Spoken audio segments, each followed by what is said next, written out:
Уважаемые участники, рады вас еще раз приветствовать. Мы продолжаем наше заседание, и сейчас мне хотелось бы пригласить для своего мастер-класса, доклада, нашу гостью, которая прилетела к нам из Великобритании, и она нам расскажет про ту деятельность, которую проводит компания Nisai Group. Коррина Кук, пожалуйста. Corrina, please come. Here's the switcher.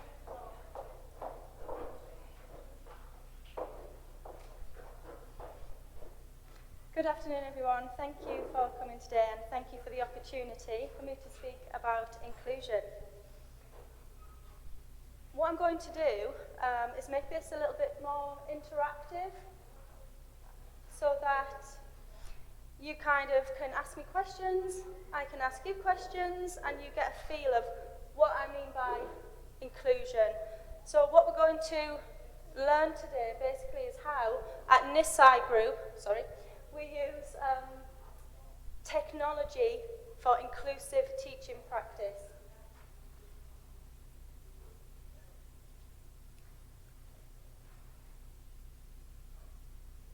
So you probably don't know what Nisai do. Has anybody heard of us? Does anybody? Raise your hands.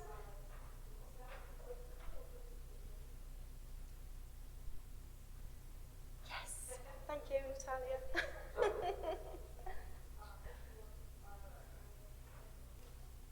Well, basically, we teach using technology. We deliver national curriculum, education, to students who cannot, for many, many reasons, attend mainstream school. So we provide accessible education because we use technology. We provide reduced class sizes, which helps with one-to-one and quality education. We have level-appropriate classes, which means students are not placed based on their age group, they're based on their ability. So if you have a 17-year-old who wants to start back a few years, they're allowed to do that because of the autonomy of the technology provides. We have Nisai learning zones inside schools, which means as part of the library, you might see in a UK school a zone that has computers set up ready for students to join their online education. And we have Nisai houses, which provide blended learning. Students can join the online classes and also benefit from vocational courses at the same time. We have outreach programs that provide mentor support. Outreach means that students are taken into the community to learn wider skills, such as, for example, going and paying for their own cup of coffee. These are students who might be severely anxious and housebound, so the mentor provides support. And we provide personalised learning based on any background information we have from students, which I will explain in a moment, all of the different barriers to learning. We have a company called Units of Sound, which is a literacy intervention for dyslexia, but it can also be used to teach English as a second or other language. We provide careers advice for school leavers and advice and guidance on health and well-being. So that is what we do. I want to explain now who we teach this to. A range of special educational needs that require personalised learning. They have multiple barriers affecting education. Poor experiences in education. Their needs have previously not been met. And for many different reasons, mainstream school is just not appropriate for all learners. So I'm going to explain a little bit about educational needs now.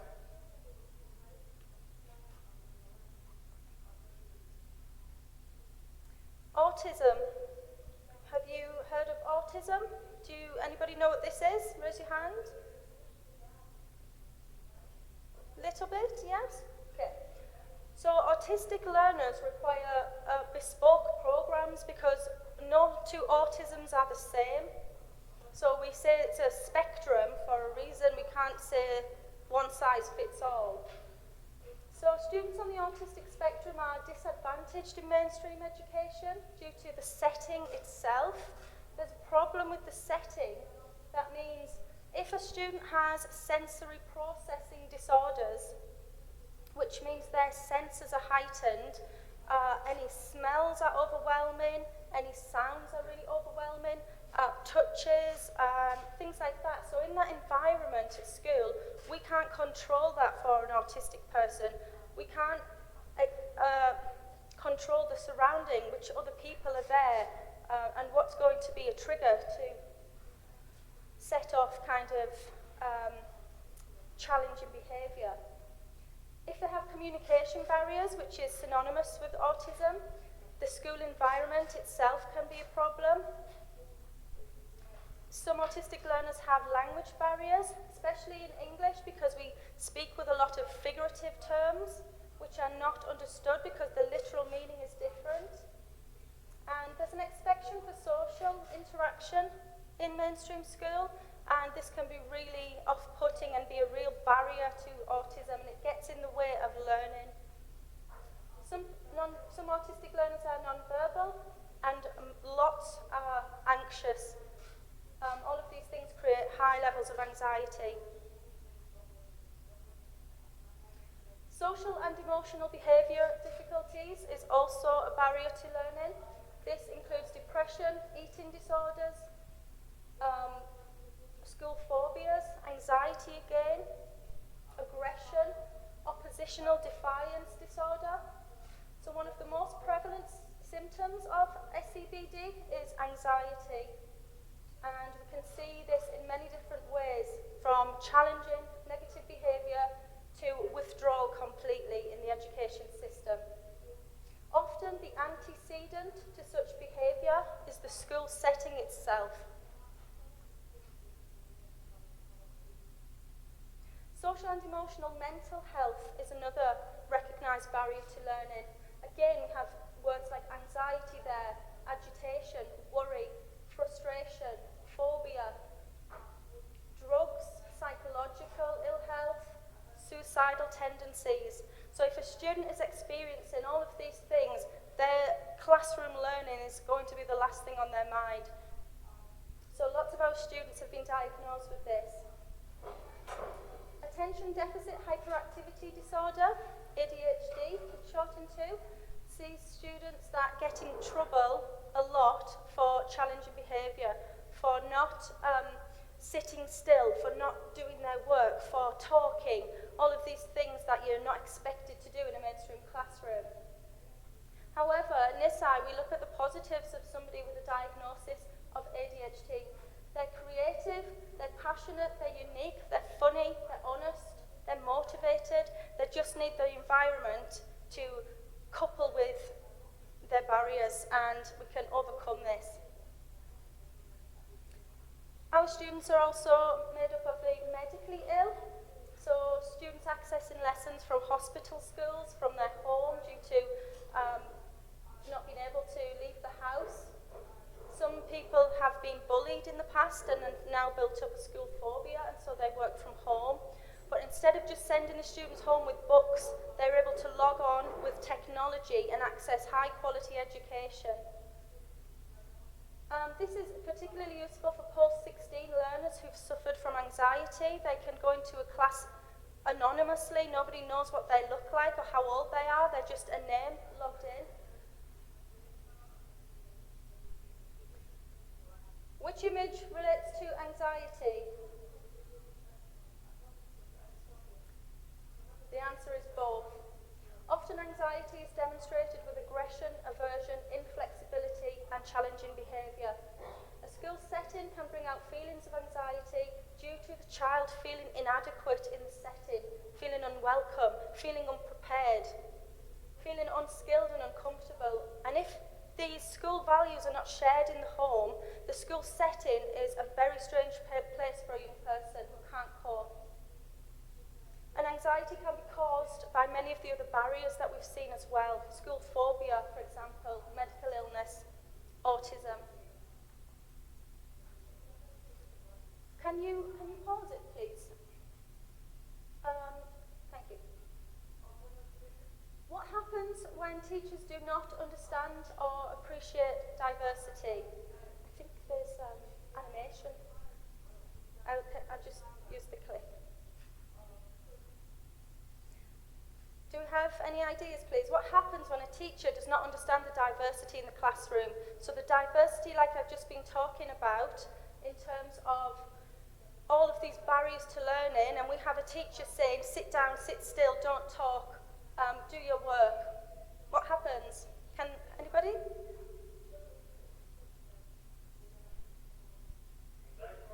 Thank you. Anxiety problems, which then escalate into, I don't want to go to school anymore. We also see that the teachers don't practice in an inclusive way if they don't understand diversity and barriers.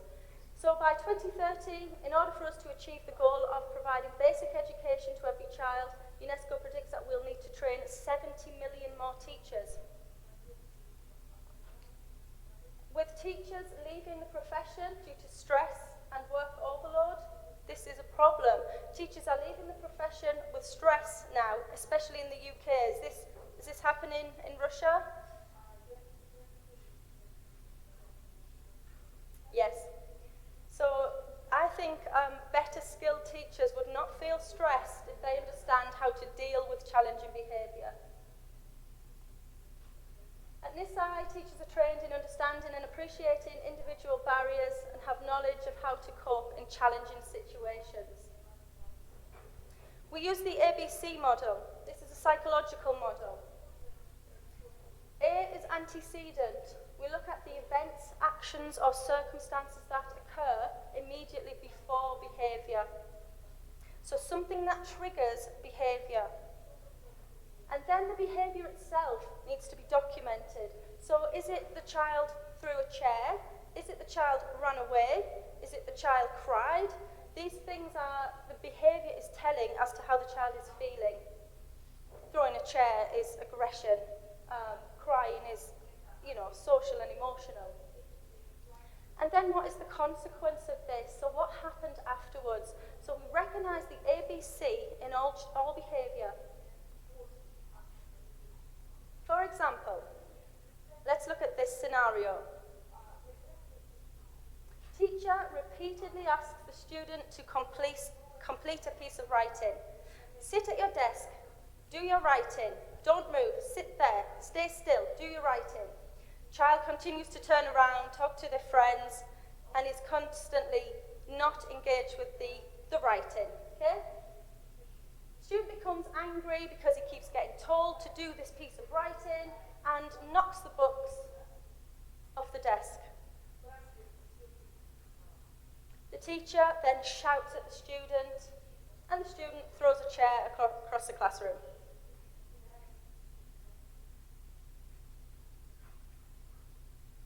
So in this example, what's happening here? What is the main problem?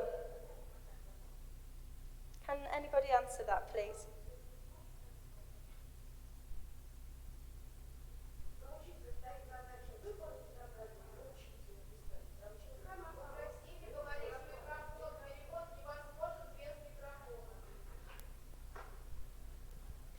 Но у учителя проблема. Ему нужно задание, чтобы ученик выполнил определенное, научился там писать или что он делает. А у ученика другая проблема, он не хочет этого делать. Вот идет не идет взаимопонимание ученика и учителя. Соответственно, если ученик не реагирует или показывает себе так, что он не хочет это делать, бросая стул, но тут еще и двоякое поведение ученика. Помимо того, что он кинул стул, может еще и задеть кого-нибудь, того же учителя.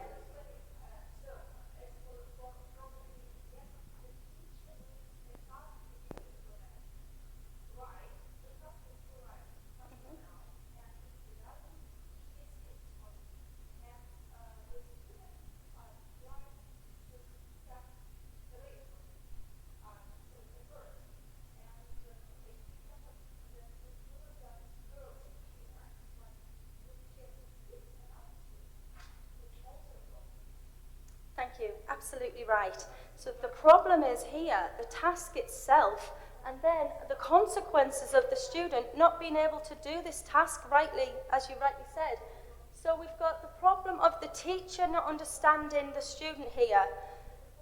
Yes, fair enough, the student should sit and do that piece of work, but a specialist teacher who understands barriers to learning would recognise the student's tactics of aversion here.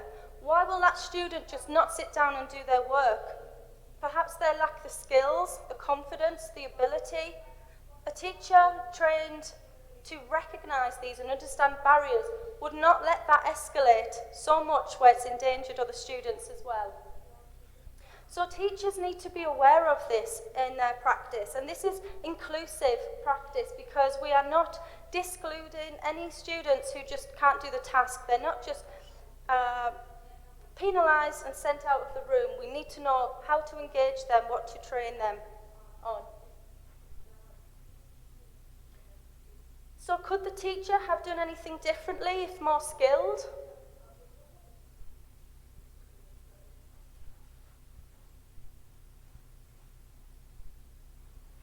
Индивидуальный подход к этому ученику. Подойти хотя бы узнать, а почему он не пишет. Он не может писать, не хочет писать, или у него связано это с настроением. Ну, соответственно, да, почему? Ну, естественно, учителя тоже, если это, допустим, как вы говорите, малая группа, это один вариант. А когда в классе 30-35 человек, да, каждому не подойдешь, не спросишь. Но все-таки как бы учитель индивидуально спрашивает, а почему? В чем проблема-то? Correct, yes, absolutely. Small groups, it's easier to work one-to-one. If there's a large group, as you rightly pointed out, the teacher, just by understanding that this is not a problem behaviour, it is an antecedent. So even if the teacher recognised that in a large group, she would probably stop being on the student's back over and over again because she has an awareness of that student is not doing that work, it's an aversion tactic, and they may require some one-to-one, some intervention. And the chair would not have been thrown across the room, the student wouldn't have been embarrassed, the teacher wouldn't have lost control if they had a better understanding of barriers. So we understand the barriers at Nisai, we're trained highly on them. How do we then support such diversity in lessons?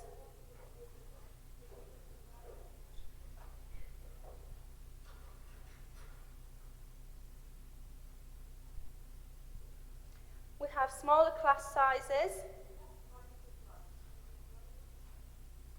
We have control of surrounding.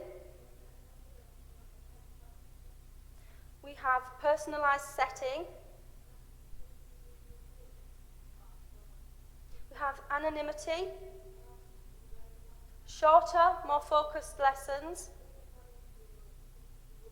Subject specialists.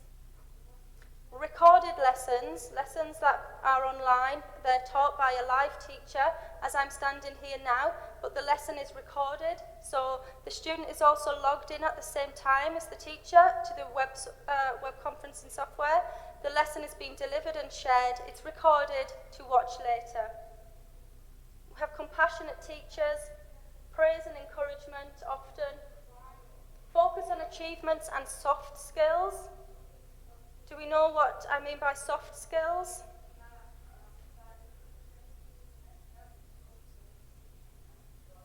Yeah, okay.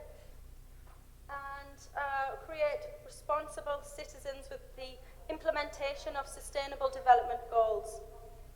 We embed wider skills in lessons with regular CPD for teachers to ensure high quality. We share best practice.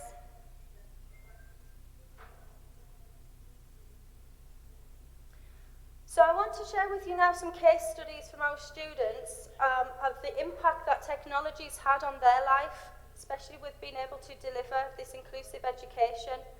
And while you're looking at the case studies, please bear in mind other sustainable development goals. For example, I talk a lot about inclusive education, but you might see other sustainable development goals being used here. For example, good health and well-being. So this is Daniel. I'm going to share his video now. 17, and I lived in Nisai for a couple of years. I was diagnosed late in year 5, but always found school stressful. The anxiety at school got so bad at times that I was too ill to go. We tried special school, but that was no better, and arguably made things worse. Spent a couple of years out of education, or starting Nisai, and it was like waking up from a nightmare. At Nisai, teachers are much more willing to listen and help. The students are much friendlier and warmer to new people. And I think you go to physical school makes education much easier.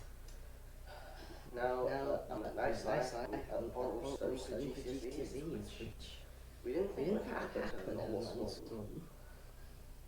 I get to wake up every day and just be worried about getting things in on time, or not being late, just like everyone else. I'm not scared to go to school. It's a really nice change.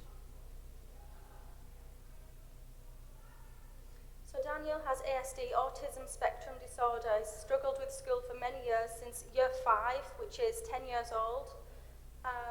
He dreaded the thought of school because of the setting itself in mainstream. So since he's been able to access education via technology, it's changed his life. Although he's 17, he started on his GCSE program, which is general education for 16-year-olds in the UK, and successful completion of this allows him to go to college and then university. So technology's really impacted Daniel's life.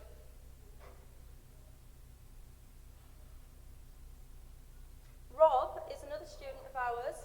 He has a rare musculogenetic disorder.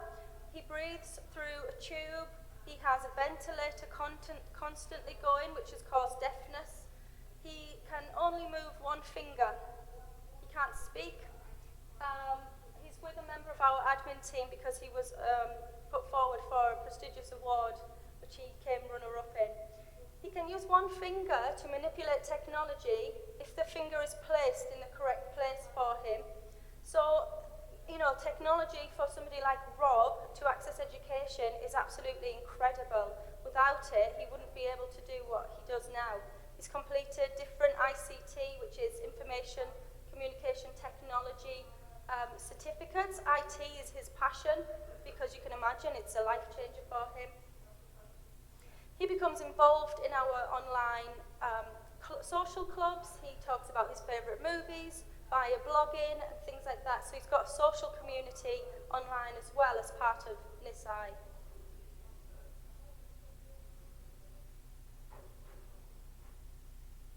And he continues to work with us.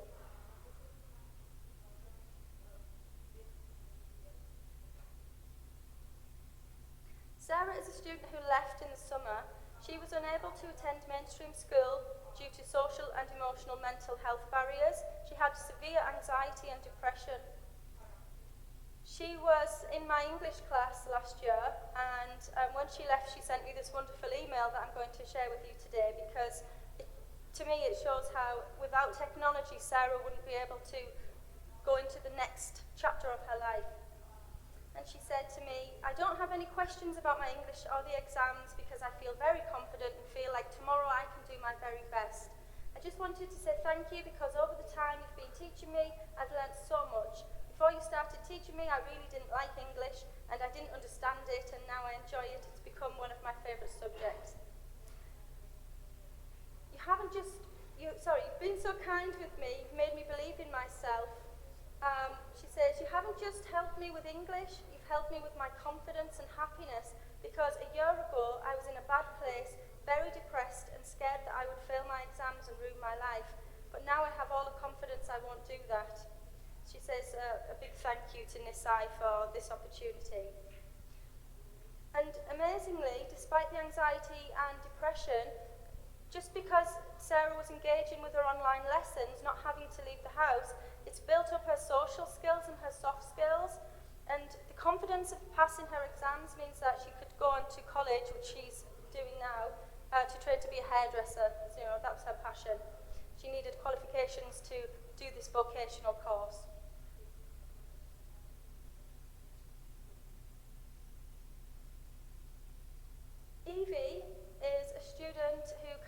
attend mainstream school due to medical illness. She's got a rare form of spina bifida.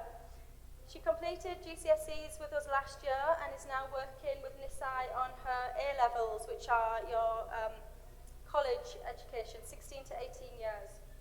So I'm going to share Evie's video now. The first thing people see when they look at me is probably my two tubes in my nose at the moment. They kind of leave me looking a bit like Ellie the elephant.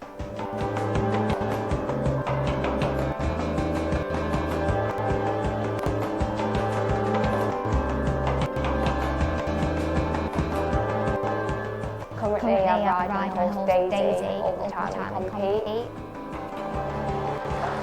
To me, show jumping is my freedom, but it's also the empowerment and the partnership I have with Daisy.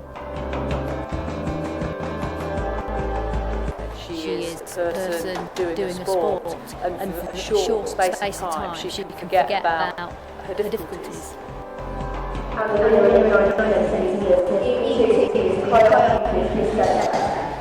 Fantastic. I'm over the moon.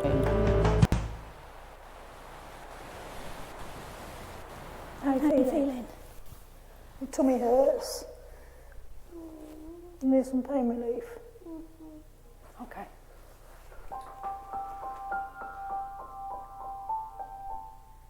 Because I've kind of lost so much weight through not being able to eat and not being able to tolerate tube feeds too, I'm often hooked up to my tube feeds all the way through the night or in the day, or for as long as possible as I can. I have to have breaks in between because of the pain. Kind of socially as well, it's quite hard because a lot of my friends will go out for meals and stuff, and they'll see each other, stuff like that, or come over for a meal, or we'll go and do something and go and get pizza at our favourite place, whereas I can't really do that. It's a difficult life to live. Her parts of her body don't work that we all take for granted, and when you factor that in trying to live a semi-normal life, you've got a big load on every day.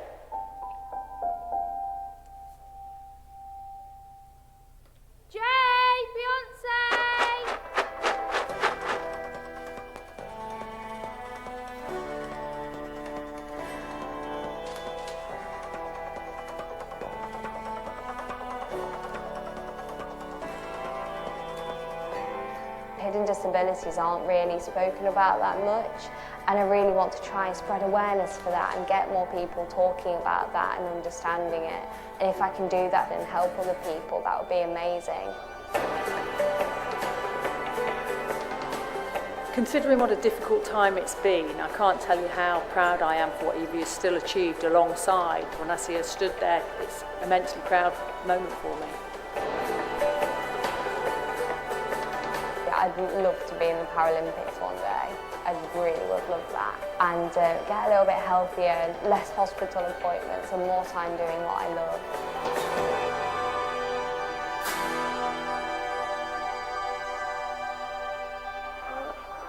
There you go. So for obvious reasons, technology plays a huge part in Evie's life. She's unable to go to a mainstream school to spend the hours of 8:30 in the morning till 3:30 in the afternoon. She has so much going on. Some days she can't get out of bed with her pain management. So she can use Nisai to get her education as she's done. If she can't attend her scheduled, timetabled classes, she can watch the recording of the lesson when she feels better later, and she's not left behind.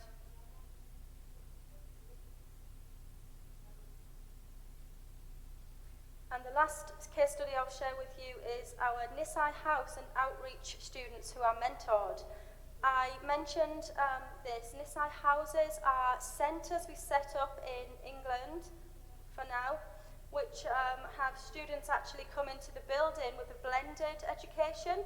So although education is taught online, they do vocational courses and they are again mentored for their soft skills at the same time. They are taken into the local community, the local park, where sustainable development goals are embedded in their curriculum. These students have been excluded. They have attention deficit hyperactivity disorder, They have anxiety, which is often manifested in challenging behaviour, as we saw earlier. They can have forms of autism, which makes them, anxious in the school building, and the antecedent creates the behaviour of challenging behaviour, basically. So the school focus is to exclude these students. At Nisai, we don't think that's the correct thing. We think that students need interventions when they're not managing in mainstream, and that's why we put on, everything we do with the mentors who are really compassionate. They care for the students. They treat every day as a new day. You can't hold a grudge with students, especially, students with barriers if they've misbehaved the day before. You must forgive, forget, move on, and that's how you build up a trusted relationship. So we use quality assured curricula, we use national curriculum, but we do community projects as well with these type of students. When I said ADHD, attention hyperactive disorder, that is really, it's a barrier that affects how much learning in one time. So to sit for 6 hours would be impossible for somebody with this barrier. And that's why we do short bursts of education. It's more inclusive for these students. Students are greeted with warmth, respect in a safe and caring environment, and they come back. And not only do they come back, they improve. They've gone up subgrades and sublevels, and their personalities are much more compassionate with each other themselves now through this intervention.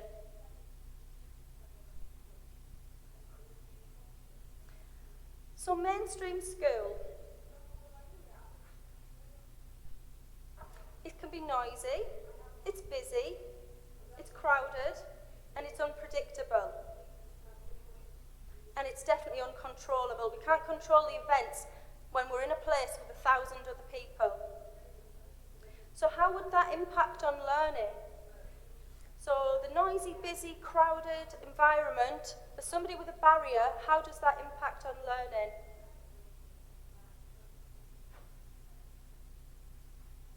Take a guess.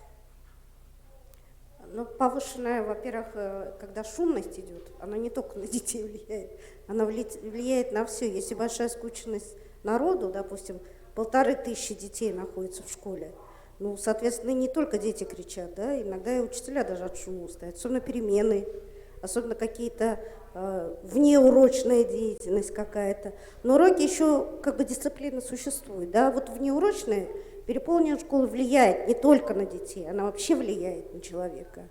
Ну и, соответственно, да, какие-то начинаются всплески. Вот о чем вы говорили, да, там, не сгорание учителя, но усталость есть. Вот усталость как раз наступает после таких шумных перемен или шумных каких-то мероприятий. Absolutely, thank you very much. Exactly. So, for somebody with autism, we mentioned this sensory processing disorder. With all of that going on, it impacts their learning when they can hear, it's as sensitive as hearing a light buzz, hearing a machine whir, not liking the smell of somebody's perfume, but where it really affects you so strongly that that's all that's on your mind. Learning comes second to these barriers. With somebody with anxiety, the social expectations of going out of the house, greeting people, sitting with others is sometimes too much. Also the physical appearance. Some people don't like to be seen, especially in an environment where they don't feel safe. Somebody with social or emotional health problems, like depression and anxiety or obsessive compulsive disorder, may find it overwhelming in this environment. Social and emotional behavioural difficulties are often manifested with fear, with anxiety, low self-esteem, and become an antecedent to the behaviour that occurs. So the school setting itself is sometimes not a match for the type of learner, and we can't just assume that we can use this cookie-cutter approach, that one size fits all, because that's not inclusive. And as I've said, with our mentorship program, anyone with attention deficit disorder will not work under a rigid routine, will not enjoy long lessons because it's too much, it's overwhelming. The medically ill just struggle to even be in a building and commit to the long days like we've seen in the case studies. And this all relates to Maslow's triangle is what I'm saying here. So unless we meet the physiological needs and the safety and the belonging, there's no way we can build up a student's self-esteem for them to self-actualize and be the best version of themselves, reach their full potential. So we can't assume that everybody needs teaching in the same way to be able to get the top of that pyramid. We need to put different approaches in place. We're in the 21st century now, and we still teach as though we're in the 20th century and 19th century and so on. We still sit behind a desk and listen to somebody speak. So to understand our students, we've got an inbuilt program, which is like an individual learning plan, but we call it a Nisai personal wellbeing plan. When a student is enrolled with us, we get lots of information, and all of these boxes have information about the student. For example, their barriers, their aspirations, their personal targets, their issues, any class notes, so teachers can have a real understanding of their student. I've chosen one of my students to demonstrate this. She's called Emily, and she has a diagnosis of chronic fatigue syndrome, chronic pain syndrome, anxiety, and severe eczema. She has an education and healthcare plan, which means she can receive funding for alternative learning environments, which is why she can access her education online. With the anxiety that is brought on with all of these other conditions, it has affected Emily's mental health because it leads to depression. However, she logged on with Nisai, she enrolled with us, she logged into first lesson, and within a week would be answering questions. Within a month, she was asking questions, which is unusual for the type of barriers if this was mainstream. For example, one of the bullet points in her background says that she has decreased levels of cognitive memory because of brain fog with all of the other barriers. She tends to ruminate and catastrophize situations. So if she felt that something went a little bit wrong, we wouldn't notice, but it would be a huge deal with this learning barrier. And in a term, the first term or semester, she was talking directly to her peers using a text chat system we have in the classroom. So this has really encouraged her to socialize where she wouldn't have done before. That's because her needs are being met elsewhere. Think back to the triangle I've just shared with you. She feels safe, she feels secure, she can start building on other features now and become her true self, reach her full potential. However, that's not to say she's fixed, she's all done. It's a continual progress. We chatted the other day where she had a little bit of a panic about some coursework she's doing for her A-level. And she said, I'm having a bit of a wobble on my work, I'm feeling really overwhelmed, I can't think of how to break it into manageable chunks. So I'm the teacher in this classroom, no problem, let's see how we can work this out. I will help you break it down. I used a series of questions to get Emily to come to the answer herself, because it wasn't that she didn't know the answer, it's that she felt overwhelmed. So we had this chat going on in the classroom where I could take her for a one-to-one. And just by calming her down and using this one-to-one approach that we can do, and by typing to her instead of being face-to-face, she's felt relaxed then, she's processed the information. Is there any questions at this point?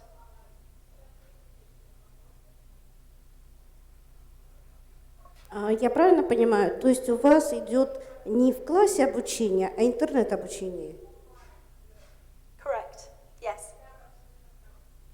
И подскажите, вот ваша программа, она бесплатная? Кем финансируется-то? Государством или это частная? All of them. If they have a learning barrier that is recognised recognised, it can be state funded.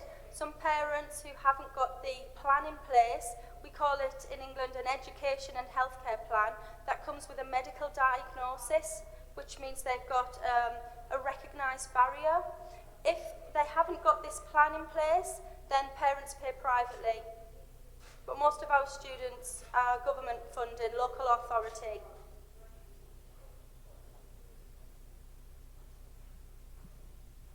Next, please.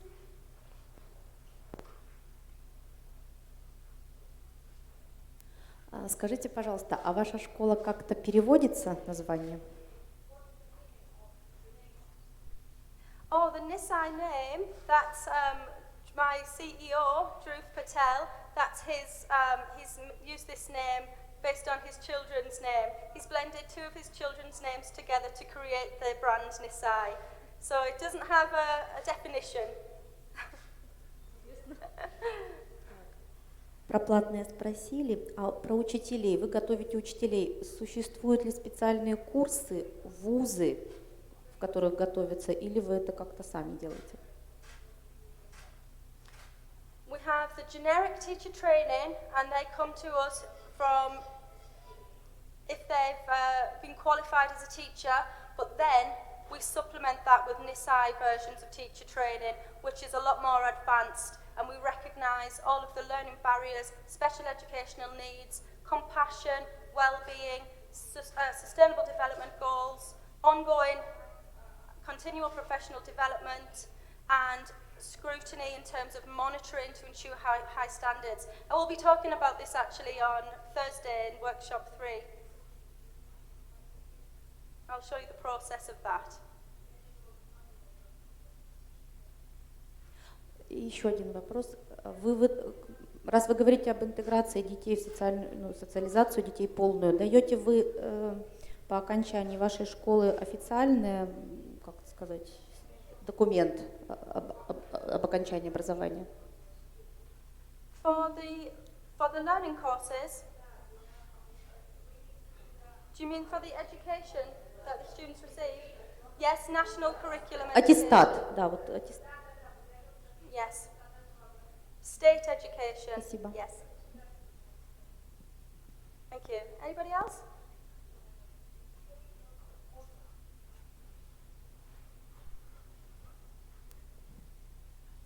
Добрый день. Все очень интересно, замечательно, но меня волнует эмоциональная составляющая вашей программы. Интернет и виртуальное фактически общение. Каким образом педагог чувствует, что нужно сказать, в каком состоянии находится ребенок в данный период времени. И если он не хочет с вами общаться, он отключается, как дальше эта программа работает. Вы меняете этих педагогов в зависимости от эмоционального восприятия ученика, учителя.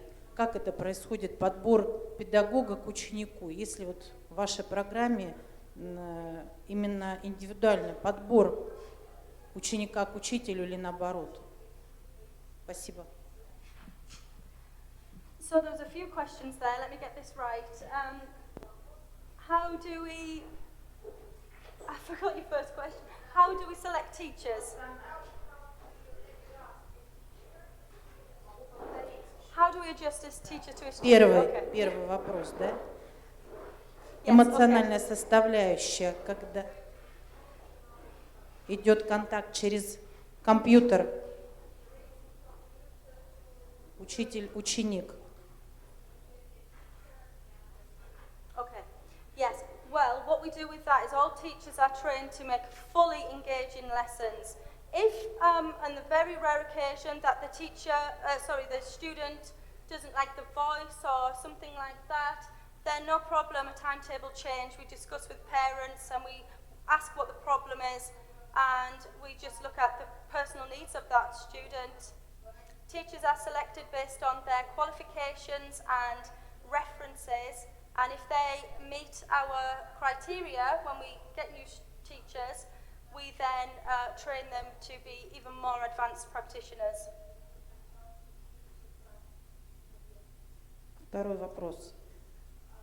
Несмотря на профессиональный подбор педагога к ученику, взаимоотношения с родителями, ученик отказывается общаться с этим учителем по своим каким-то причинам, учитывая специфику его эмоционального состояния. По этой программе. I understand. So they will still listen to the lesson, they log in, they listen to the teacher.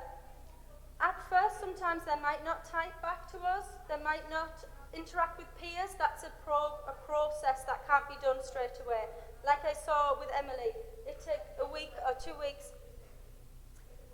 So, if they're logging in and watching the lessons, we set them some homework, and we know if they've paid attention in class because they do the work. And then we build up the soft skills of communication along the way as a byproduct of learning. И за этим следит родитель этого ребенка. Yes. Parents are in touch with personal tutors that the student is assigned to, and they build up a learning plan together with the teacher and the tutor, and we just adapt to the learning needs of the individual. Спасибо. А скажите, пожалуйста, выбор вашей школы, за кем родитель выбирает, имеет право выбрать, или должны быть только показания? Вот у нас гиперактивные дети вряд ли имеют показания на домашнее обучение, хотя были бы все рады этому, наверное. Okay. Both parents can select local authority, which are government, councils, schools select us. Many different selections. Выбора родителей достаточно? Или все-таки нет? Yes, and they will ask the school to be in touch with us, and we'll create the program for them.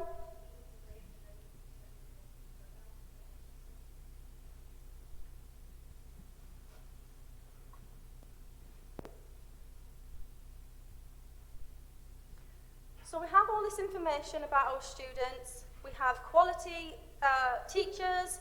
What do we do with all this information? We use the background knowledge that we have of students to inform and ensure that lessons are planned meticulously. This probably answers your question, actually. We plan lessons meticulously so that content is appropriate in terms of the topic and the length of time we study. We have a wide range of needs in one class. You can see the different needs we have. Although our class sizes are small, around 10 to 15, we can have autism, learning needs, dyslexia, we can have medically ill, all in the same class.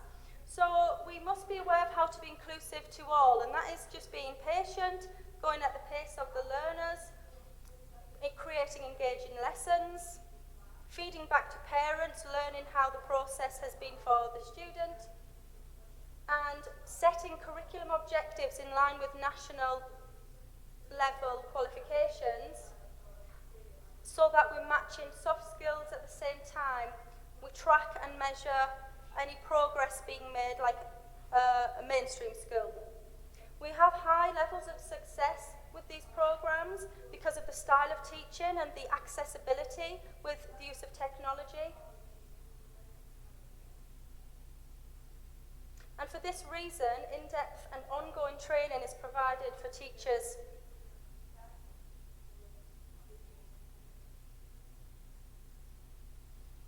So in terms of being inclusive using technology, we have to also give quality education.